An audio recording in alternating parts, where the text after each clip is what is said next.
And we are back. Pokemon White 2 Hardcore Nuzlocke.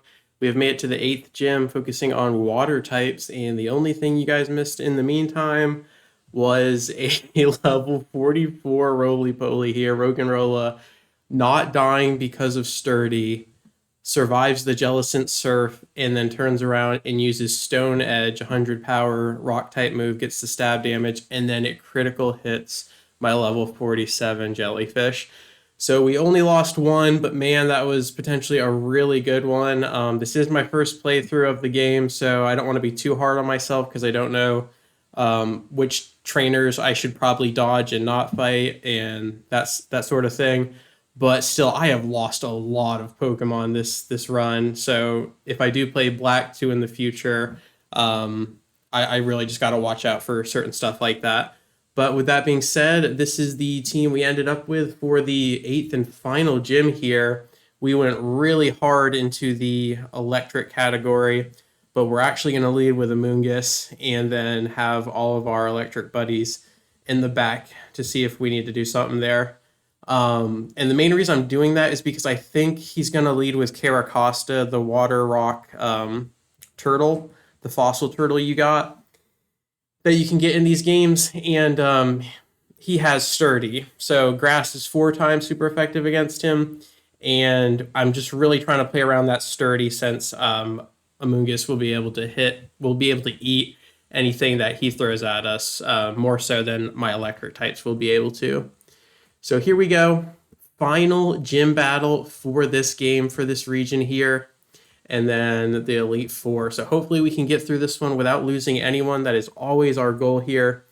So I do believe Giga Drain will one-shot. I want a Toxic, but there is a mischance. So because of that, I'm just going to barely touch him with Venoshock just to pop the Sturdy.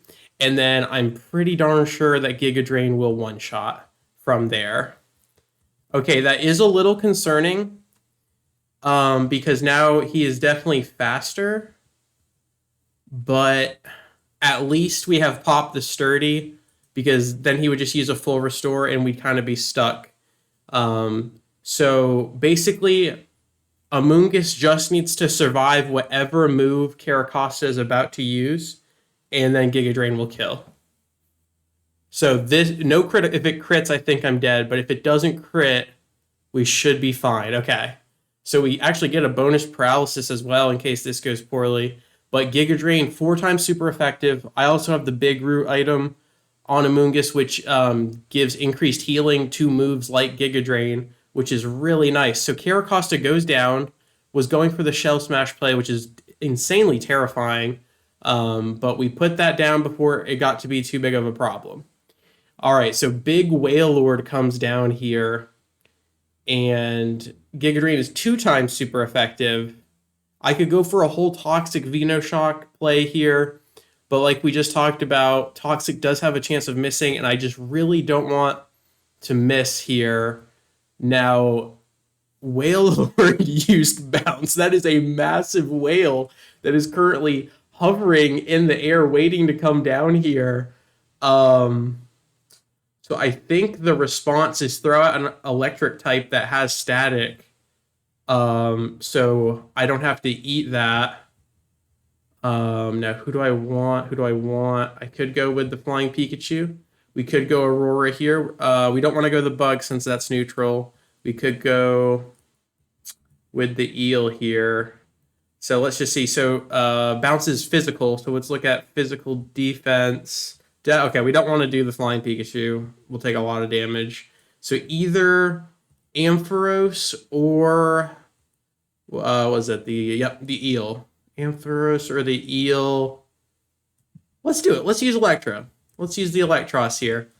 Let's go potential. So this one doesn't have static, unfortunately. So I misplayed in that regard. But I like how bulky it is, and we have the Quick Claw. So hopefully we don't get paralyzed here by the Bounce. We do not. Okay, so that worked out just fine. No problem there. And we're just going to go for the Thunderbolt. We do have a Quick Claw. We could be faster. So the Amnesia comes down. That's actually massive, since I think all of my Pokemon, for the most part, are special attack dealers. So we're still going to want some good damage here. And that Amnesia is doing really well. I do have Crunch.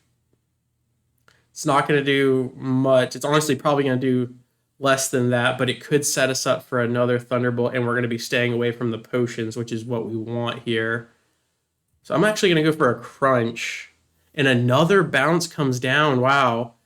And our Crunch misses here. So just, again, another ridiculous visual. So I'm actually going to use Thunder Wave and see if we can lock down this whale a little bit here. Bounce does connect. We don't get paralyzed, and then we get the paralysis on the Wailord, which is really nice. So that might be able to hold down the whale a little bit. I'm still going to go with the Crunch play. It will connect this time. We get the Quick Claw for fun as well. We should be faster since Wailord is paralyzed. So we just want to get this right about there. That actually might be in Hyper Potion range, so... and Scald does quite a bit of damage. We're just going to go for the Thunderbolt here, and it is in Hyper Potion range, so very unfortunate. And now Wailord is probably going to be looking for another Scald play.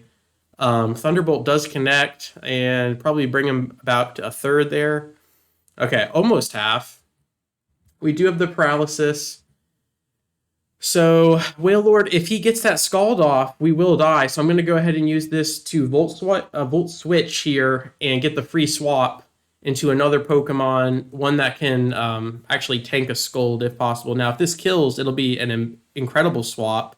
And it does, absolutely. It was a critical hit. So I think we needed a critical to finish off this magnificent whale there, but we do. And that leads us to our final Pokemon, which I believe was the Jellicent, which we had just lost. And let's go. So Jellicent should have a Ghost-type move, Water-type move, and then maybe something else. So let's see. Would it have a rock type? I don't think it has a rock type move. Let's do it. Let's get LTG in there. Our Emolga barely surviving the other gym battle there. And ridiculous stuff. I love how far the Emolga has come. Now we are just going to go straight for the discharge here and do massive damage to the jellyfish. I really do prefer the male Jellicent over the female. It just looks so much better. So Cursed Body, Discharge is disabled, so I can't use Discharge. We just need to survive this. That's all I'm asking. Just survive one Scald, buddy. Okay, we did get burned. So really good time to... We did go first there, right? Yeah. Our little flying squirrel here is just going to Volt Switch out of here, and which is perfect because we couldn't use Discharge anyway again. So really capitalizing on the Volt Switches here and not having to...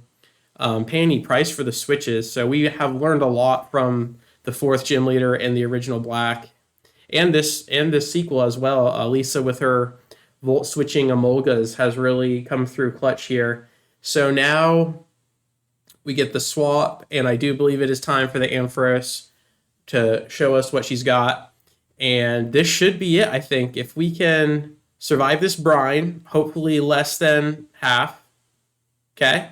Really good stuff there, leftovers to kind of stave off that damage. And now, potentially, for the win, Ampharos, Discharge from downtown. We are slower, so Scald, no critical here. If this crits, I think we lose our giraffe. Okay, we're good. Discharge comes down. Jellicent has ridiculous special defense, but it is not enough. Aurora takes the win. And we get out of the final gym battle without losing anyone. So now we just have, I believe it's Victory Road, maybe a little bit of story left before we get to the Elite Four there with Team Plasma. But as far as gym battles go, that concludes this run.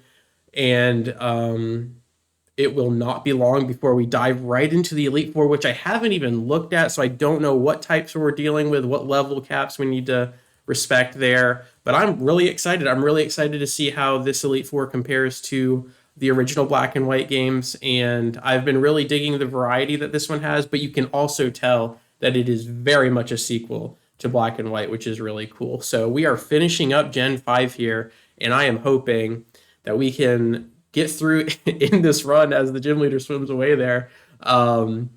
And yeah, again, first time playing this game. We went straight for the hardcore Nuzlocke. It's incredibly difficult, but very enjoyable. And yeah, really good stuff all around. As always, I really appreciate your time. Thank you so much. And I will catch you on the flip. Peace.